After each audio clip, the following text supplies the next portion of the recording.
পাত্তা পেতে গেলে যোগ্যতা অর্জন করতে হবে। আর সেই যোগ্যতা অর্জনের জন্য যে দিক নির্দেশনাগুলো আমাদের পূর্ববর্তী বক্তারা দিয়েছেন, সেগুলো কিভাবে কার্যকর করা যায় সেই বিষয়ে আপনাদেরকে ভাবতে হবে, গভীরভাবে ভাবতে হবে। আর সেই ভাবনাগুলোকে কিভাবে বাস্তবায়ন করা যায় সেই বাস্তবায়নের পথে আমাদেরকে এগিয়ে আসতে হবে। এবং সেখানে নেতৃত্ব দিবে কোম্পানিগঞ্জ, সিলেটস্থ কোম্পানিগঞ্জ সমিতি।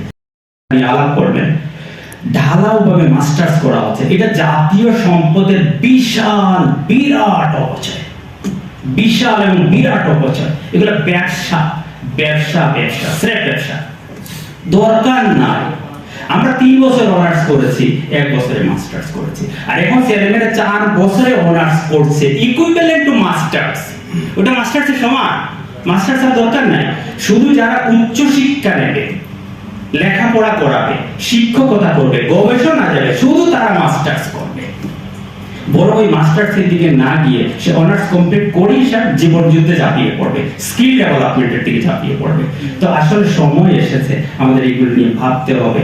আর আমরা যেহেতু নতুন উপজেলা চেয়ারম্যান পেয়েছি, একজন শিক্ষিত মানুষ, আমার বিশ্বাস তাকে যদি আমরা এই পরামর্শগুলো দেই এবং আমরা যদি তার সাথে থাকি, তাহলে কোম্পানিগঞ্জ উপজেলার ইতিবাচক পরিবর্তন আসবে।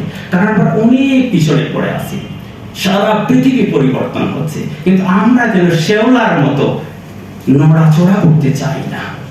কেন নড়াচড়া করবো? পৃথিবী এগিয়ে যাচ্ছে, আমি কেন দাঁড়িয়ে থাকবো?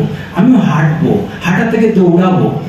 আর না হলে আমাকে তো কেউ পাত্তা দেবে না। পাত্তা পেতে গেলে যোগ্যতা অর্জন করতে হবে। আর সেই যোগ্যতা অর্জনের জন্য যে দিক নির্দেশনাগুলো আমাদের পূর্ববর্তী বক্তারা দিয়েছেন, সেগুলো কিভাবে কার্যকর করা যায় সেই বিষয়ে আপনাদেরকে ভাবতে হবে, গভীরভাবে ভাবতে হবে।